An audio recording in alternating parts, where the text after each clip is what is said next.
PEFAZIL Episode 8, Linking Ideas and Returning to the Question. At this point, your paragraph is almost complete. You've built a clear comparative point, chosen focused evidence, identified meaningful features, analysed ideas by zooming in on keywords, and explored their impact. In this episode, we focus on the final step that turns good comparison into a confident, high-level response, linking your ideas clearly, both between the poems and back to the question.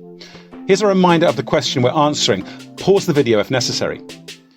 One of the most common weaknesses in comparative writing is that the poems drift apart. Students often analyse one poem fully, then move on to the other, and the comparison becomes something that happens at the edges of the paragraph. Strong linking prevents that. We've already established that in If, power is presented as internal, controlled and ethical, while in My Last Duchess, power is external, possessive and destructive. A strong linking sentence might be, while Kipling presents power as self-mastery and restraint, Browning exposes it as domination that controls and silences others. This works because it compares ideas directly and keeps both poems active in the same sentence. But linking does not stop there. You also need to link back to the question. That means keeping the key idea, in this case power, at the centre of your thinking right until the end. Notice how the sentence that we've just spoken about does that.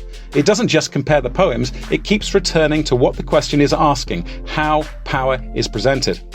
A useful question to ask yourself is this: does this sentence clearly connect both poems, and does it still answer the question directly?